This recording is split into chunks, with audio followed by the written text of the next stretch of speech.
Can you talk about your path towards monasticism? What was it that drew you, and how long did it take to go from being in the world and kind of the process by which you were able to come to make this commitment?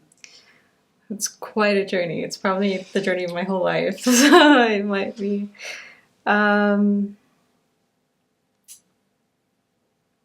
So I think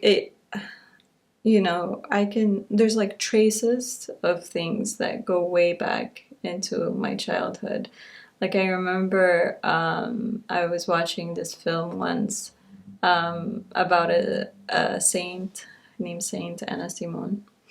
And she, it's an Arabic film, but she was like this princess, royalty, and she left all the world and all of that because she really wanted to be with Christ. And so I used to like play and play pretend, and really want to kind of be like her in a sense.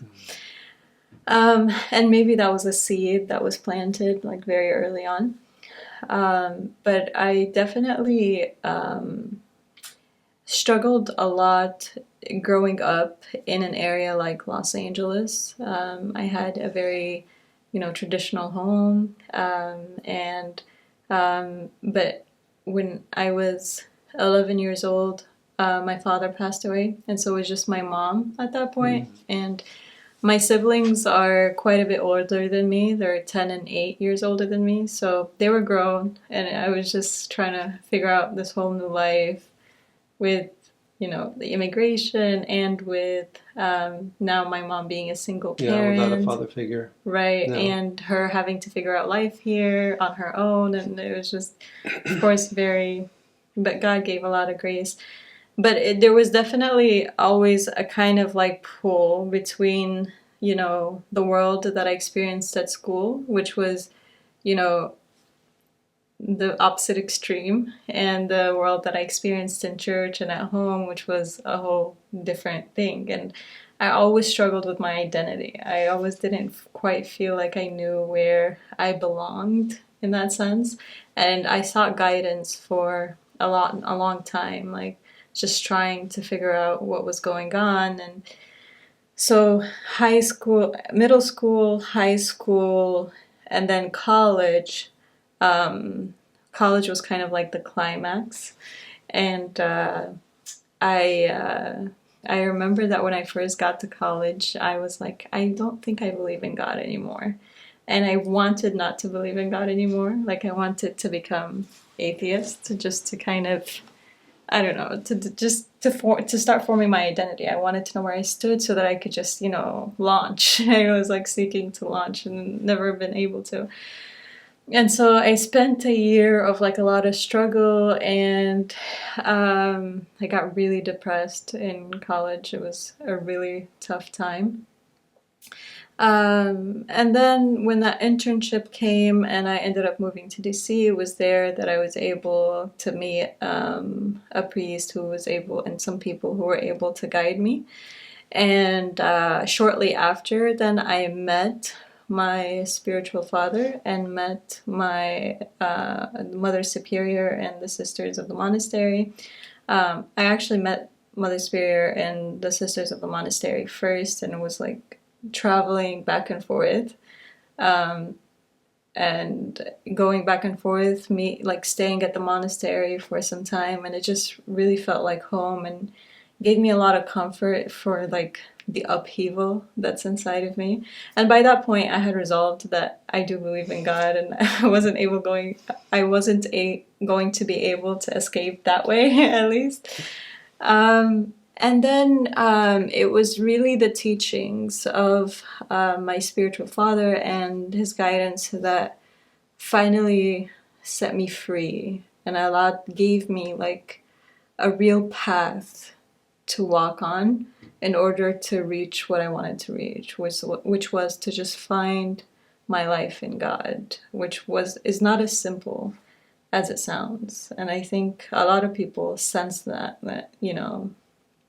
they want something very meaningful. And so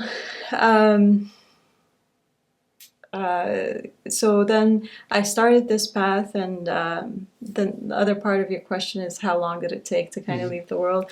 Well, it didn't take me long to like make the decision to come into the monastery. It was very much so like a movement in my heart, and I was very happy to follow it. Very exciting, very, there wasn't any sense of dread. There wasn't any sense of doubt. It was just excitement was the only thing I felt. And so I jumped, took a leap of faith. And that's kind of the initial grace that we're endowed with, for that God and the Holy Spirit gives for us to be able to enter one's vocation and, start a path that otherwise is very daunting, like very, just intimidating, right? At the very least. And so, but after that initial grace and all that excitement, then the struggle began. And it's just like, oh wait, what's happening? And then you're just guided step by step. I was, revealing all of my thoughts on a daily basis. I was to my elder and continuing to ask questions repeatedly, and everything would get explained to me, and then I would be at peace, and then I would again, struggle once again and go ask questions. What's going on? Tell me, what's the point of this? What am I doing? How do I know this is really for me? Like all of that, the hurricane, I guess, comes, and it was all blessed and all necessary for you to kind of settle into your place, within the kingdom and in your vocation. And so, through that process and a lot of support and a lot of prayer, like people praying for me, prayers of the elders was absolutely key. All of that, I found myself, okay, like, things got smoother. Actually, my personality does not easily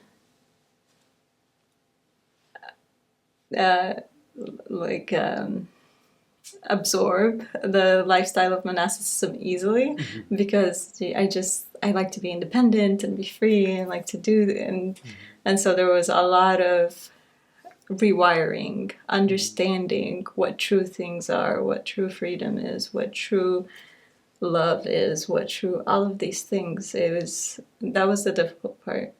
Yeah. And people raised in Western cultures definitely have a disadvantage to taking on this patristic mindset of monasticism. It's much easier for Eastern cultures, or it used to be. I don't know how it is now. But right, we're all the West now. Yeah. I remember Father Sophrony saying something like, when he left Athos and came back to the West and would hear confessions, he said how things that an Athonite monk would, temptations that they would just bear, had great psychological, emotional strength, spiritual strength, but it would just, destroy a Western person. They just fall apart. Yeah. So there seems like a certain amount of long suffering and patience that are required to progress. It's like the story of the man paralyzed for 38 years that Christ went to visit. It's just a big part of monasticism is just that, Bethsaida, it's just like the pool of mercy, right? The place of mercy. It's just how long are you going to cling on to God's mercy? And how long will you wait 38 years? It's quite a long time. I could imagine that man could have just given up and left. I'm sure many did. I mean, who who has that kind of long suffering to sit there by the pool year after year after year, not being able to be the first one in after the stirring of the water, you know. But it's definitely a feature that distinguishes one soul from another. It's not about merit per se, and it's not about capability. It's about this long suffering. How long are you able to stay by the pool of mercy? Because he has his timing. Yeah.